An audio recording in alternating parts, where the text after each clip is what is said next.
dengan adanya rekan-rekan media ini bisa membantu kami untuk meluruskan tentang peristiwa ini yang terjadi itu sebetulnya seperti apa. Saya mau mulai dari awalnya perkenalan antara klien kami dengan si Ibu N. Sesungguhnya klien kami ini terlebih dahulu berkenalan justru dengan suaminya. Baru setelah itu berjalannya perkenalan antara klien kami dengan suaminya, barulah mereka berkenalan dengan istrinya. Ada apa perkenalan itu dengan suaminya, bagaimana bentuk perkenalannya, seperti apa perkenalannya, mungkin nanti akan dijelaskan secara detail oleh klien kami, atau mungkin juga nanti dijelaskan dalam forum yang khusus. Kemudian perihal mengenai adanya mentransfer uang antara Ibu N dengan klien kami. Perlu kami jelaskan bahwa terjadinya hal tersebut dikarenakan justru si Ibu N inilah yang berniat membangun rumah baru di atas tanah yang dia miliki saat ini. Sehubungan dengan adanya berkah dan rezeki karena dia tenar, jadi artis. Kemudian dia inisiatif untuk berdiskusi dengan klien kami, yang mana karena Ibu N tahu bahwa klien kami adalah pengusaha material, makanya klop kalau dia bicara berkeinginan untuk bangun rumah baru di atas tanahnya dia. Atas kesepakatan tersebut, atas ijab dan inisiatif itu, mereka berdua membuat kesepakatan. Yang membuat kesepakatan ini mereka berdua nih. Mereka, Ibu Astri, Ibu N, dan Tuhanlah yang tahu apa yang terjadi di sana, apa yang disepakati. Kemudian menurut klien kami bahwa sehubungan dengan niatan itu sudah diatur, sudah disepakati mengenai harga, mengenai materialnya, mengenai cara ngebangunnya, mengenai waktunya, mengenai desainnya. Klien kami sudah buatkan desain, klien kami sudah memperlihatkan gambar yang nanti akan jadi rumah tersebut, dan sudah disepakati, sudah disetujui. Memang yang menjadi permasalahan adalah tidak adanya perjanjian secara tertulis ketika itu. Itu juga yang kami sayangkan sebagai kuasa hukum kepada klien kami. Namun itu bukan tanpa alasan. Klien kami mengatakan bahwa, Om, Pak, saya sudah waktu itu sudah mau minta bikin itu perjanjian, tapi dia takut diketahui oleh suaminya. Dia takut suaminya jadi ikut campur. Dia takut suaminya jadi ngatur-ngatur. Akhirnya hilanglah itu. Yang harusnya dia buat, perjanjian itu harusnya dibikin, karena ada permintaan itu, klien kami akhirnya sudahlah. Atau sebagaimana rekan kami sebutkan tadi, hubungan antara mereka ini sudah sangat dekat, sudah seperti kakak beradik, dan itu pun dikonfirmasi oleh pihak sana, dia mengakui masih jadi.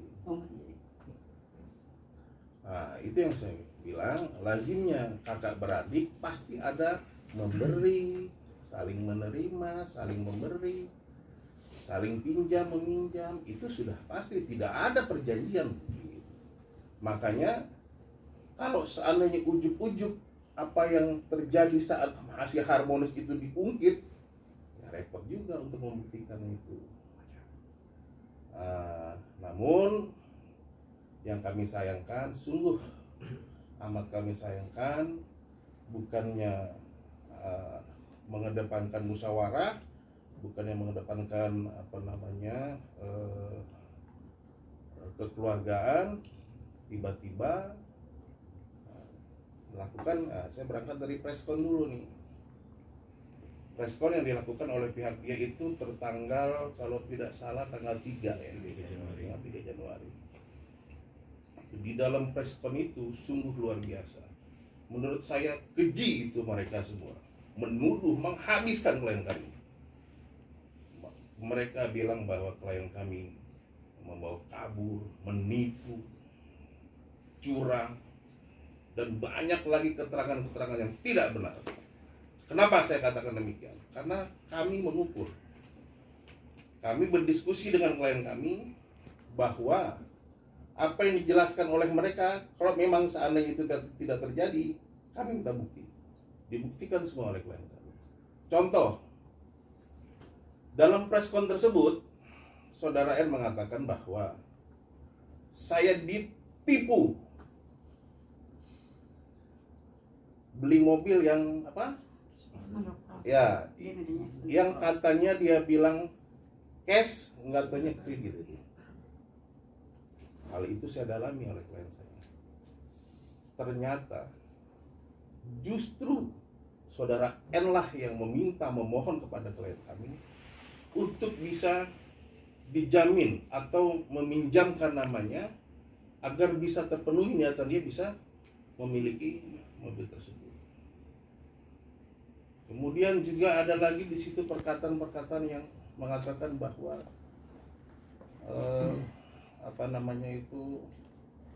uangnya dibawa kabur. Kalau dibawa kabur itu kan nggak ketahuan. Ini mereka tahu rumahnya, mereka tahu tokonya. Masalahnya bukan dibawa kaburnya, angkanya ini yang berubah-berubah.